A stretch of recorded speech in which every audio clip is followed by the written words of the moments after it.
Your diagnosis is not your rating. Read that letter again. The Department of Veterans Affairs did not score your PTSD, or your depression, or your anxiety. It scored how much your life is impaired, and there is exactly one ruler it used to do it. And buried inside that one ruler is a two-word phrase that quietly decides whether you land at 30% or 70%. And almost nobody who reads their decision letter ever notices it. I'm Erica, and that ruler has a name. It is the General Rating Formula for Mental Disorders, written into Title 38 of the Federal Regulations, Section 4.130, and every psychiatric condition the VA rates runs through it.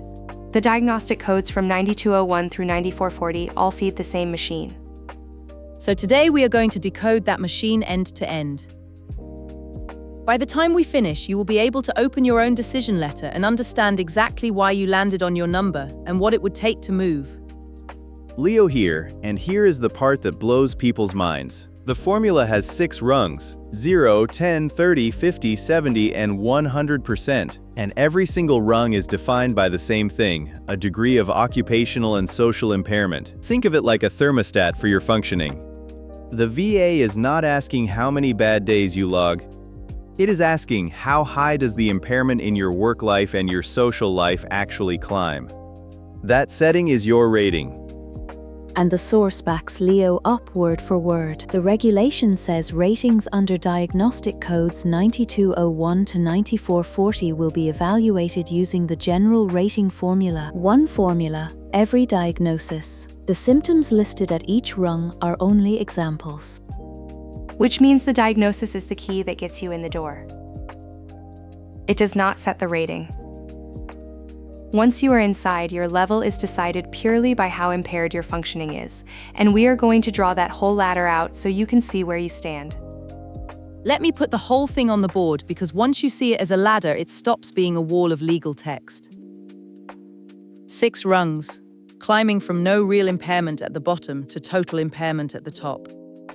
Start at the bottom rung, 0%. The condition is formally diagnosed, but the symptoms are not severe enough to interfere with work or social function, and no continuous medication is needed. Real but not disabling. Climb to 10%. Mild or transient symptoms that only cut your work efficiency during significant stress, or symptoms fully controlled by continuous medication. 30% is an occasional decrease in efficiency, but you are generally functioning satisfactorily. Now the big middle. 50% is reduced reliability and productivity, and 70% is deficiencies in most areas: your work, your family, your judgment, your mood. The top rung, 100, is total occupational and social impairment. Same ladder, every condition. Sarah, you have been sitting on a question that I think is the question, the one under every video on this topic. Go ahead and put it to the room. I do, because veterans ask this constantly. If PTSD and depression and anxiety are all rated on the same ladder, why do I get one combined number instead of a rating for each condition? That is the whole game, and we are going to answer it completely. But first we have to crack the 2 words that decide which rung you land on, because they trip up more veterans than any other line in the regulation. Here is the single most misread line in the entire formula. Before every list of symptoms, the regulation writes 4 words. Due to such symptoms as, those 4 words, and especially the words such as change everything, because such as means example. The symptoms printed at each rung are illustrations of what that level of impairment can look like. They are not a shopping list you have to fill, and they are not a quota you have to hit. And this is where the misconception lives. People read the 70% rung, see a list of 7 scary symptoms, and assume they need to check, say, 5 of 7 boxes to earn it. So let me bust that myth flat, because it is costing veterans real money. The myth is simple. You have to match a specific number of the listed symptoms to qualify for a rung. The fact is the opposite. You do not need every listed symptom. You can even qualify with symptoms that are not on the list, and the level whose overall picture of impairment best fits is the one you get. And this is not just Leo's reading of it. A federal court put it beyond argument. Right, the case is called Mauerhan. The court held that the VA must look at the overall disability picture and assign the level of impairment that fits, with the symptoms serving as evidence pointing toward a level, not as boxes to tick. Let me make that concrete with a real-shaped example. Picture Diana, an Army veteran service-connected for major depressive disorder. At her exam, she did not have suicidal ideation, and she did not have obsessional rituals, two of the headline symptoms people associate with 70%. But Diana had near-continuous depression. She had stopped maintaining her hygiene, she had lost her job, and she was estranged from her family, unable to keep any effective relationship going. Her overall picture showed deficiencies in most areas of her life. So the VA correctly assigned Diana 70%, even though she was missing the symptoms most people would point to. The headline symptoms were never the test.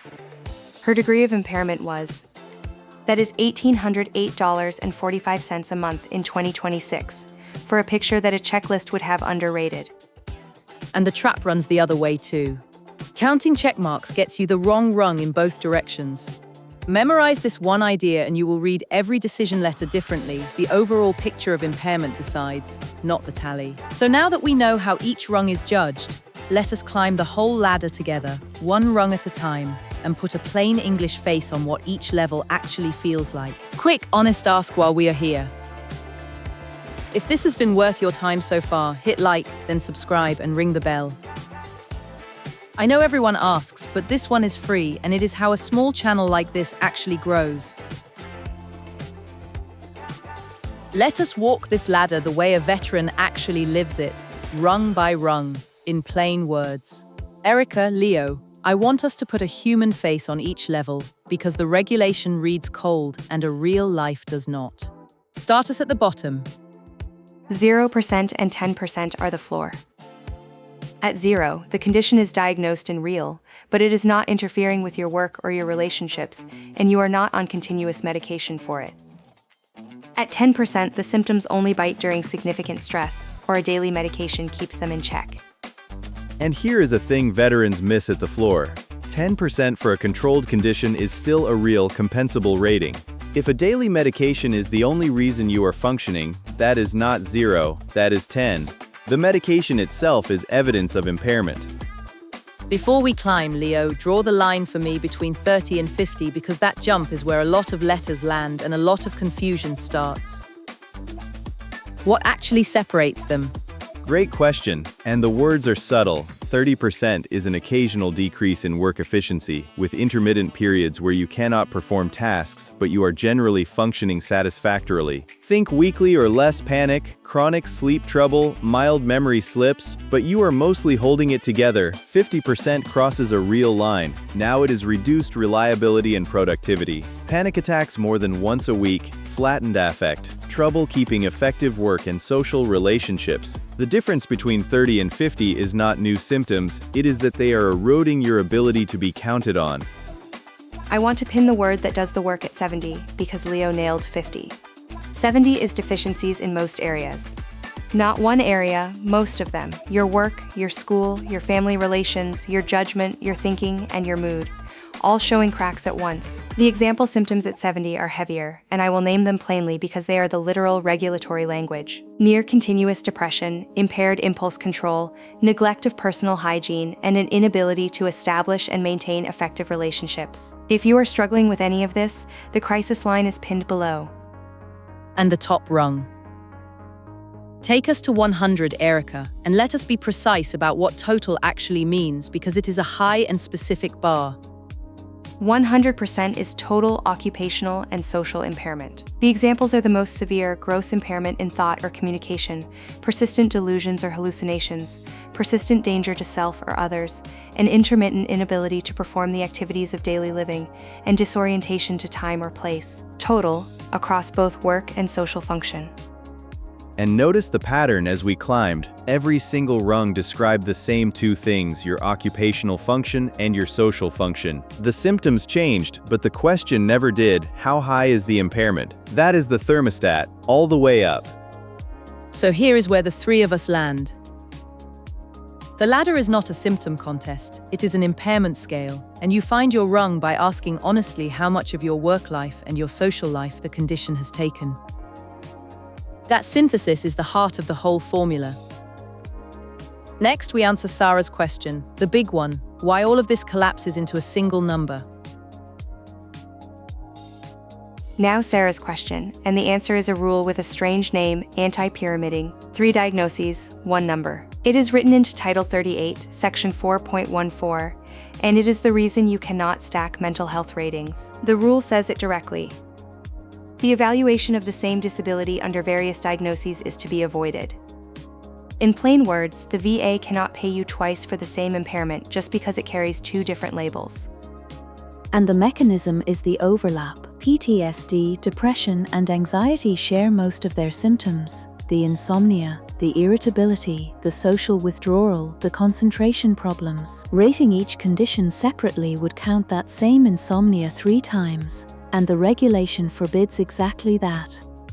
Let me make this a person because it is the most common mistake we see. Picture Marcus, a Navy veteran service-connected for 3 conditions at once: PTSD under Code 9411, major depressive disorder under 9434, and generalized anxiety under 9400. Marcus assumes the VA will rate each one and stack them. 50 for the PTSD, 50 for the depression, 30 for the anxiety, and he is mentally spending the combined check. But that is not what arrives. His overlapping symptoms produce one picture of reduced reliability and productivity, so the VA assigns a single rating, 50%. And here is the practical consequence, which is the part worth tattooing on your hand. Getting a second mental health diagnosis service connected does not add a second rating, and it does not raise your number by itself. A new label on the same impairment changes nothing. So if a second label does not move you, what does? Total impairment. And to show you why that is worth fighting for, let me make the dollars between 2 rungs tangible. Because moving Marcus from 50 to 70 is not a rounding error. Marcus at 50% collects $1,132.90 a month in 2026. If his total picture worsens to 70, he moves to $1,808.45. That is a jump of about $675 every month. And here is what that gap really is. Say that number again, $675 a month for the exact same conditions, just rated 1 rung higher. And over a year, that gap is more than $8,000. So the leverage is never the number of labels on your file. It is whether the total impairment from everything together pushes you up 1 rung on the single ladder. Which is exactly where I land with the verdict, and I want to be honest about the trade-off. Chasing separate ratings for each condition feels like more, and there is a narrow case where 2 genuinely distinct, non-overlapping conditions can be rated apart. We will hit that next. But for the typical veteran with overlapping psychiatric diagnoses, fighting for a second number is fighting the wrong battle. Spend that energy documenting greater total impairment, because that is the only thing that actually moves your rating and your check. Leo, you have had a hand up since I said distinct conditions. That is the sharp edge of this rule, so put the question to the room before we move on. I do, because it is the obvious objection. So is there ever a case where 2 mental health conditions get rated separately, or does everything always collapse into 1 number? There is, and it hinges entirely on whether the symptoms truly overlap. That is the exception, and it is worth calling in someone who works this formula every day to draw the line cleanly. Sarah is right. This is worth an expert's read. So we are going to put a call through to someone who knows this formula inside out to answer the one question that confuses almost everyone. When does the overlap rule bend? He has spent his time deep in Section 4.130 and the case law around it, and he is exactly the person to draw the clean line on when 2 conditions stay separate. Let me get him on the line now. Happy to join, and the cleanest way I can put it is this. The formula does not rate your diagnosis at all, it rates your function. That single idea explains both why everything usually combines and the narrow case where it does not. 2 psychiatric diagnoses almost always describe the same functional impairment with different names.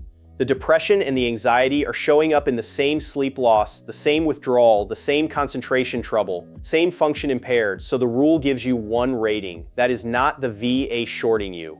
That is the formula refusing to double count.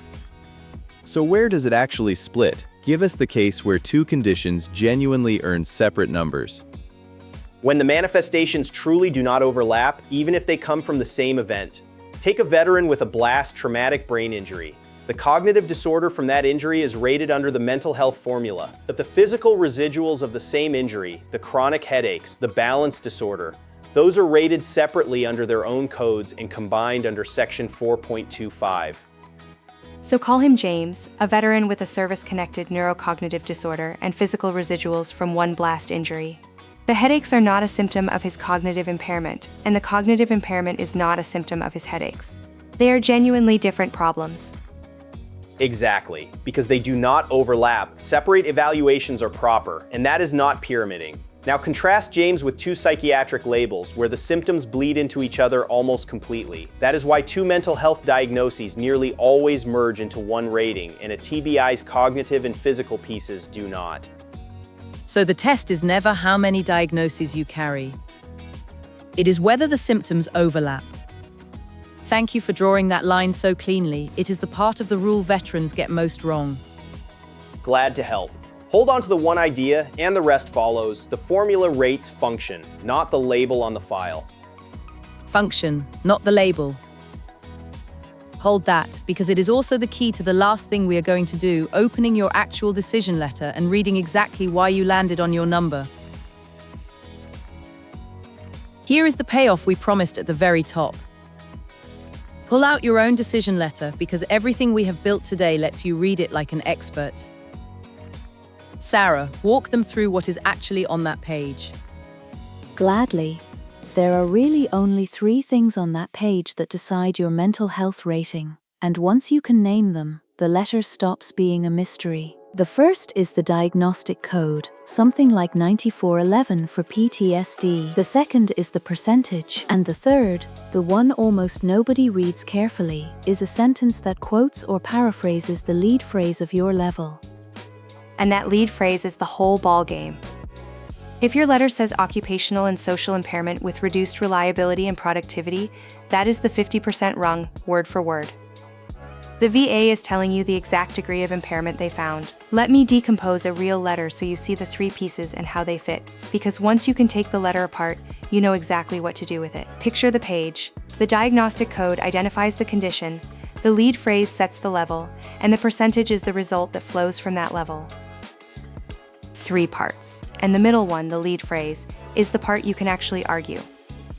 And there is one more rule that can quietly rescue an unfair number, Section 4.126.